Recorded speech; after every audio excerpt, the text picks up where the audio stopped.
Hello, this is a video from John's layout. It's my BNSF layout that I've been working on both sides. I have a wood side and a desert side. The layout is 16 by 8 divided in two with a crossover lift-out bridge, which will be wired a little different than what it is. I currently don't have the ballast down, but this is just where I'm at this point right now. I got a long ways to go. Been working on scenery. I'll be doing a ballasting last. But you can kind of see from what I've got here for my layout. I'm trying to raise the camera up so you can see it all from a distance.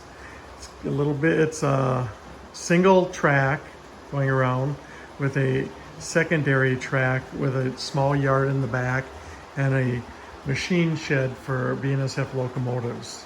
And a couple box cars I actually have sitting inside of it right now. The building itself is scaled to be about 200 feet long by about 50 feet wide. It is scratch built out of plastic and foam core. So, and it's just printed vinyl wrapped around it to give it a simulated tin look. Of course, I've got more material to put on it, like a roofing vents, stacks. I got to put windows on it yet and doors. So that's what's going on with that. I'm gonna just jump under here so you can see what I've got underneath. I have to dip down here for one brief second. I'm just gonna quick walk around and show you what I've got going here. As you can see, I don't have like I say, the track's not ballasted. I've started painting some of the track, and I still got kind of a long ways to go because I really just started that part of it recently. Most of the hills are built out of just pink foam. Actually, the whole top of the layout is built from pink foam, covered with some plaster cloth, some just direct foam that's been shaped. As you can kind of see looking around. I put a little bit of ground cover on it. The dirt I used was from a building site across the street from our new house. And then I colored it a little bit. And of course all the little bushes on the mountain scattered about are just basically Woodland Scenics olive green. That's what I'm using. I got a lot more to do on that. I always like the look of the desert. That's why I wanted to do half.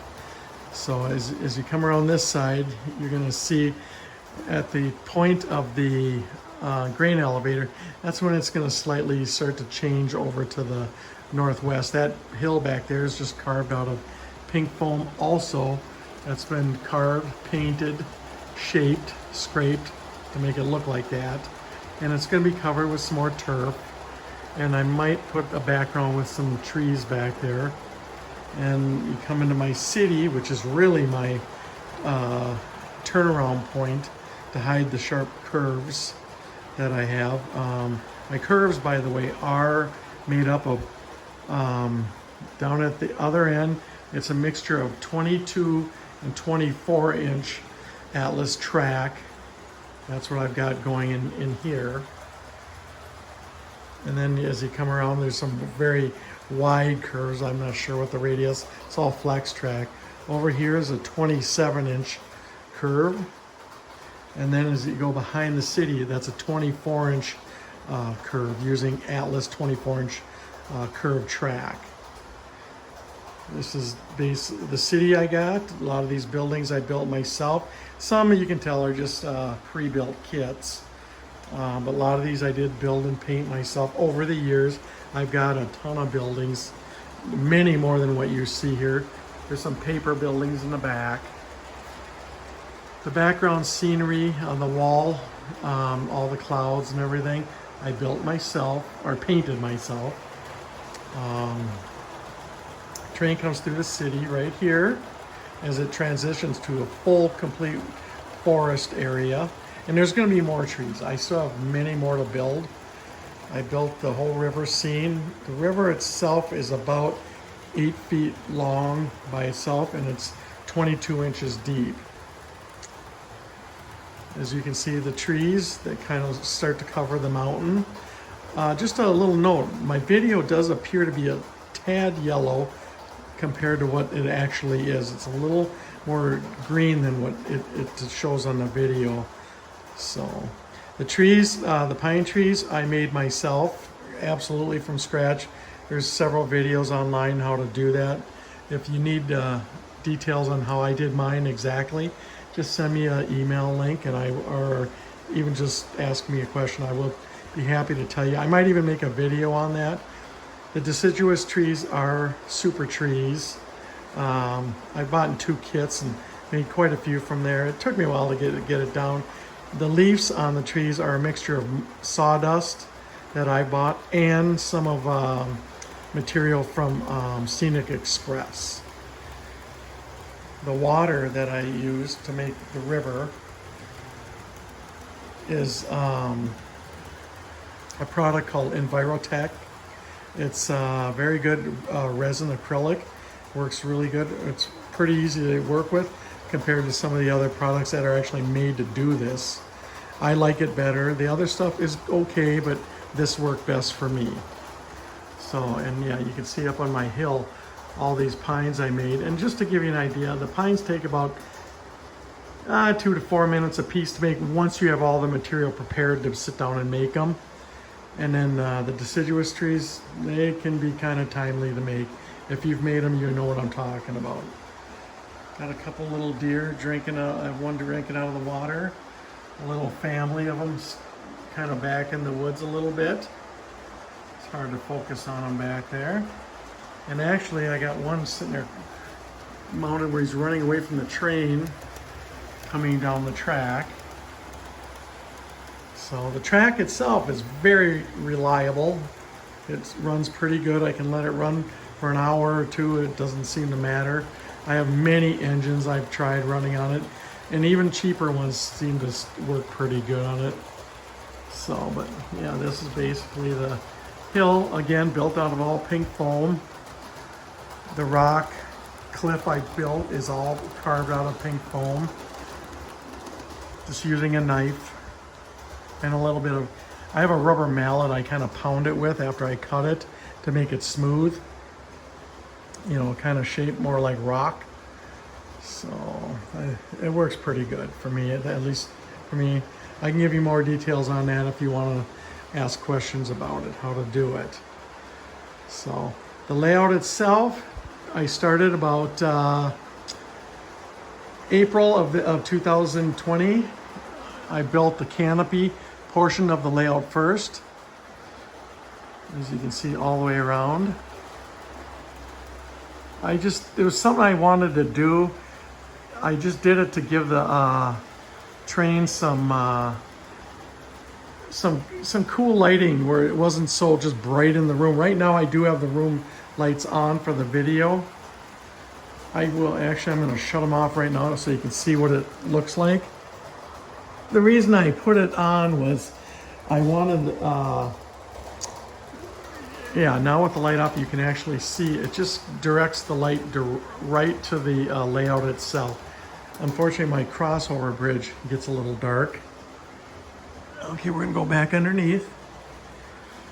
But now the lighting, it looks so much better, the layout in person with the way the lighting is. It's so direct and draws your eyes just right to the trains, not the walls and things like that.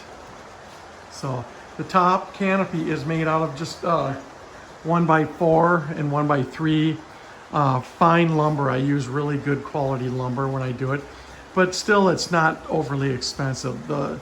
Probably just a couple $100 in all the layout, or the building of the framework and all that.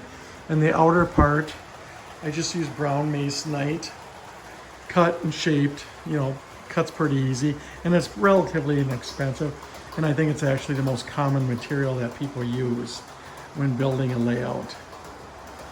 So, kind of go around the layout. It starts out with the machine shed right there with a couple switches. I've got a couple locomotives that are just dummies. They were actually running ones with bad engines that I converted to, and I saw the power going to them.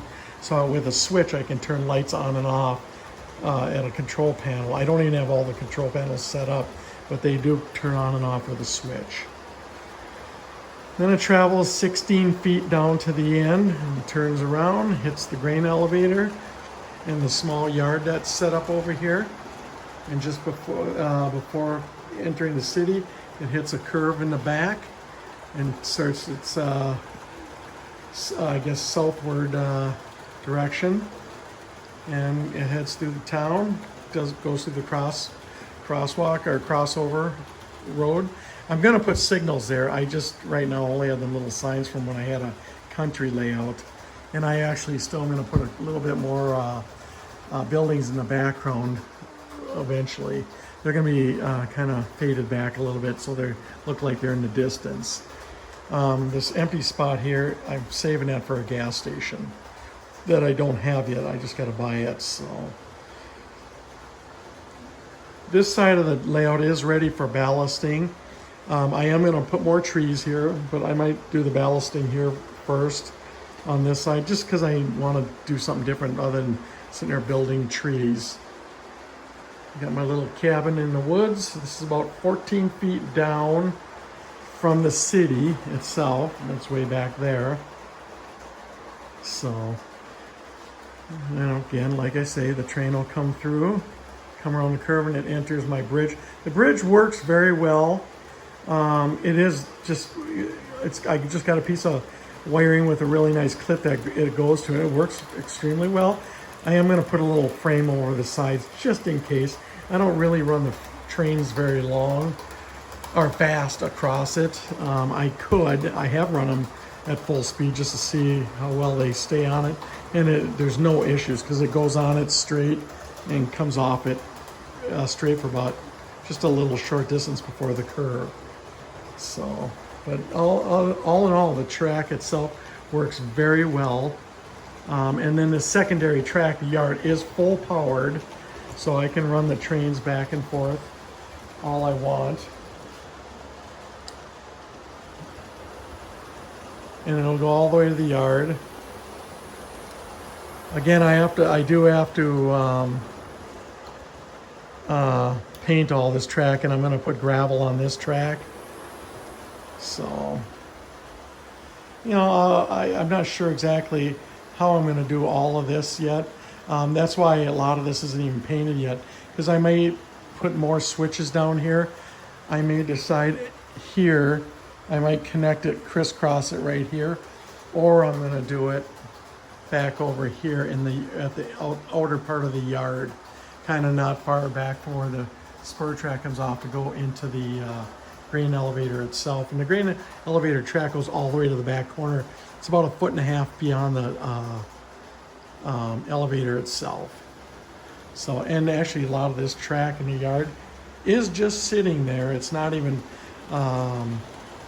pinned down or anything. It's just sitting there because I haven't really decided if that's what I want to do, how I want to keep it. I even thought actually at one point I was going to run a piece coming this way and maybe go into a building behind the set of buildings there, you know, with a loading dock of some sort of building.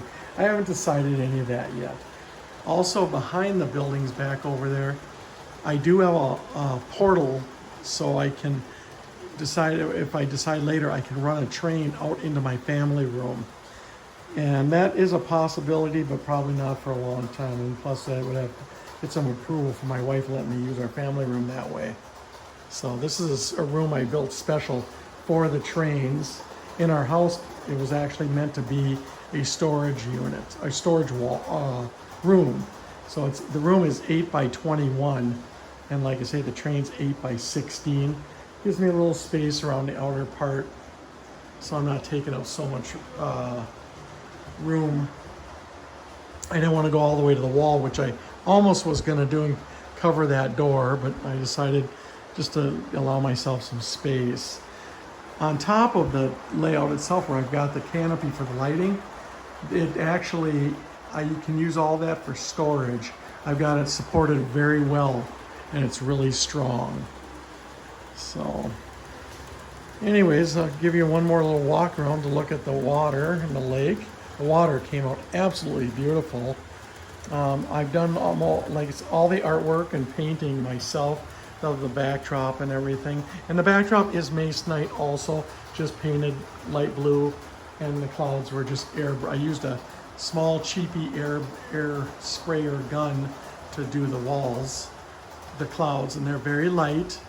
I just kind of free-handed them, and I tried doing it with a template a few times and just didn't get the results I wanted, so I literally just free-handed them, looking at some pictures. I did have them up higher all the way around originally, but I didn't think it looked realistic on a desert. Now on the city side, I started thickening them and billowing them a little more, and I did run them up higher because it seemed a little more appropriate to do that. So, but if you like it, just send me a message. If you don't, let me know that too. If you have any suggestions on things that would make it better, I appreciate it. I'm not a professional. I have been doing model trains for about 25 years, and they don't always turn out the way I want. I do a lot of dioramas too, just for practice. That's how I get to learn the scenery, how to do scenery and things like that. Scenery, I think I've come a long way from all my past layouts. This scenery of this one is one of the better ones I've done. I've done, I think, some better work on some others, but this one came out pretty good. I did start this particular layout after all the framework was done. I started this part, the building of the track portion, June 5th of this year, and this is where I've ended up as of September 30th, 2020. So now it didn't take me too terribly long, and that's not working on it every day. That's just kind of working on it at least 3 to 4 days a week, and on a Saturday, a pretty good 8 to 10 hour stretch sometimes, you know, trying to get things run and set up the way I wanted. And there's been a lot of trial and error issues with different parts of it. But for the most part, it's been good, and I really do enjoy doing this hobby. I got a lot of our neighbor kids now really interested in wanting to learn how to do this stuff too. I think it's a good, clean hobby. It's fun, and if you're thrifty and not in a big hurry, you can do it without it costing a fortune. My entire layout itself, without the track and the buildings and the trains, I've probably got about $450 in it. Everything you see. That's including the paint. But the material, like the track and trains and buildings, you know, everyone who does trains knows it can be kind of expensive, but I buy stuff on eBay used, at flea markets used, model train shows used, and of course I get some stuff new from them flea markets, which saves a lot of money. Most of the trains you're seeing going around here, they're all used or new used, but I bought them from somebody who had them just in boxes who never used them. So I never paid full price for any of them. That particular locomotive going around is a very expensive one, and that I did buy brand spanking new. These little Atlas or Atherns that you see parked in the building, these ones are relatively inexpensive. They're pretty powerful, but they're a little noisier, and my whole layout being it's DC, not DCC, I can't control them as well as if they were DCC, but they do work well. They're strong. I only do need one engine to pull this. It's only 19 vehicles or 20 vehicles total doing this whole train itself, and then I've got a pusher engine at the end, and that particular one, if I remember right, that one is not powered. That is just a dummy unit. It does have working lights if I turn them on. So, but it's not super long. It works good for me, and I can run. I can actually, with the curves being the radius there, I can run longer cars, and I do have quite a few longer style cars, like these long pressure-sided cars. and they look good going around the curves. It doesn't look odd like some, if you're running like an 18-inch radius with long engines, they can kind of look a little bit odd. But if that's all you got, it's still worth doing. It's still fun. I like it, and I have run them that way myself before. So, but with a little wider radius, it helps. It just keeps it a little more realistic looking. So, well, that's all I have to say on this particular video. I can make more if someone wants to see something. Just email me or send me a message through the site, and I can possibly make an individual video on how I made a particular thing, and I'd be happy to do that for anybody.